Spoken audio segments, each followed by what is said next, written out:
Assalamualaikum, selamat pagi Bapak Tutor. Saya Fasanti Dian Pratiwi dari Program Studi Ilmu Administrasi Negara ingin menjelaskan tentang dampak efisiensi anggaran pada sektor pendidikan untuk memenuhi tugas 2 dari mata kuliah Administrasi Perkantoran.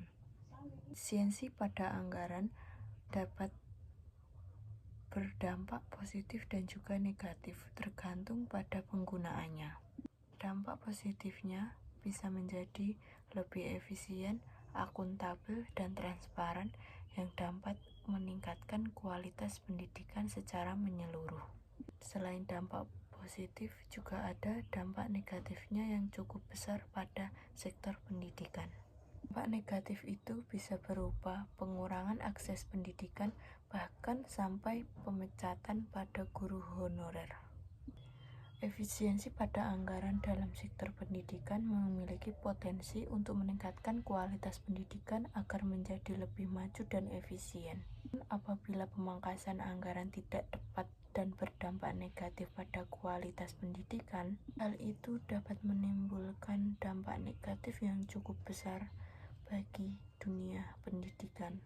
Koordinator Jaringan Pemantau Pendidikan atau JPPI mengungkapkan bahwa keprihatinannya dalam pemangkasan anggaran tersebut berdampak pada pemangkasan anggaran di beberapa kementerian seperti Kementerian Kemendikbud, Kementerian Keditsaintek, dan Kementerian Agama. Koordinator tersebut memandang bahwa keputusan ini tidak sesuai dengan kondisi pendidikan saat ini, karena aturan tersebut dapat berpotensi membuat kondisi pendidikan di tanah air semakin memburuk. Menurut koordinator JPPI tersebut, setidaknya ada 5 dampak yang timbul dari pemotongan anggaran tersebut. Yang pertama yaitu penurunan pada kualitas pendidikan. Anggaran yang terputus atau terbatas dapat berdampak pada turunnya kualitas guru hingga fasilitas yang ada di lingkungan sekolah. Selain itu, akses dan sumber belajar pun akan menjadi terganggu dan tidak bisa mengalami kelancaran seperti sebelum pemutusan atau pemotongan pada anggaran. Yang kedua, dapat berdampak pada putusnya angka pendidikan pada anak-anak. Pemotongan ini dapat mengkhawatirkan nantinya akan berimbas pada siswa yang utamanya berasal dari keluarga yang miskin. Masyarakat yang miskin umumnya bergantung pada apa bantuan yang diberikan oleh pemerintah. Yang ketiga yaitu sulitnya akses pendidikan di daerah, utamanya daerah yang sudah terpencil. Dikarenakan jumlah sekolah yang saat ini belum merata, apalagi di daerah-daerah terpencil, bisa dikhawatirkan nantinya akan memperlambat pengadaan sekolah yang ada di daerah-daerah, sehingga nantinya akan menyebabkan dunia pendidikan semakin menurun dan tidak bisa menuju Indonesia yang lebih pada dunia pendidikan. Yang keempat yaitu pemecatan pada guru honorer. Pada tahun 2024 saja, guru honorer sudah banyak yang mengalami pemecatan. Mereka mengalami pemecatan secara sepihak dengan cara massal.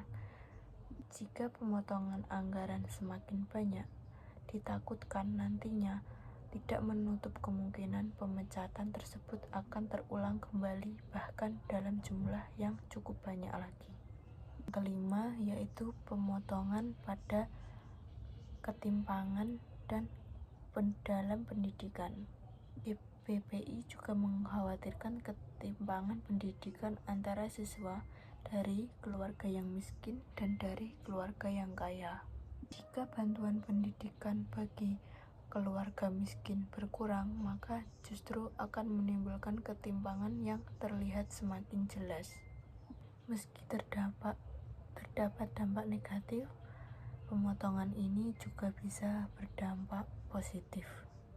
Dampak positif itu bisa berupa peningkatan akuntabilitas dan transparansi dalam menggunakan dana yang dikeluarkan oleh pemerintah.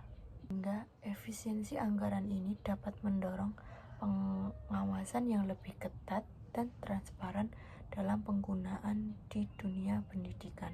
Juga dapat mengurangi penyalahgunaan anggaran dan dapat meningkatkan kepercayaan publik kepada pemerintah. Yang kedua, penggunaan dana dapat menjadi lebih optimal dan lebih efisien. Dengan adanya efisiensi anggaran ini, diharapkan dana pendidikan dapat dialokasikan ke program-program yang lebih efektif dan berdampak baik pada siswa dan juga guru. Misalnya adalah pada infrastruktur sekolah, kualitas guru, dan juga beasiswa atau bantuan yang diberikan kepada siswa.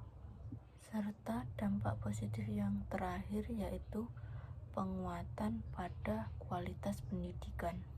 Efisiensi anggaran dapat digunakan untuk menjaga kualitas guru agar lebih baik, menyediakan fasilitas pendidikan yang lebih mumpuni, dan memperluas akses pendidikan bagi semua lapisan masyarakat, baik itu di daerah, di kota, maupun di daerah yang terpencil sekalipun. Jadi, baiknya anggaran yang dipotong itu haruslah sesuai dan tepat dengan sasaran yang ingin dipotong. Karena pemangkasan yang tidak tepat akan berdampak yang cukup besar dan fatal pada kualitas pendidikan, akses pendidikan, dan juga kesejahteraan para tenaga pendidik. Oleh karena itu, sangat penting bagi pemerintah untuk mempertimbangkan dampak positif dan negatif dari efisiensi anggaran tersebut, serta harusnya dapat memastikan bahwa efisiensi anggaran tidak mengorbankan program-program yang penting dan lebih strategis, dan kualitas pendidikan secara keseluruhan tidak dikorbankan dengan mengorbankan yang salah. Jadi intinya, pemotongan anggaran itu harus tepat sasaran dan juga tidak boleh pada sasaran yang kurang baik. Demikian penjelasan dari saya, kurang lebihnya saya mohon maaf. Terima kasih kepada Bapak Tutor Administrasi Perkantoran. Cukup sekian. Wassalamualaikum warahmatullahi wabarakatuh.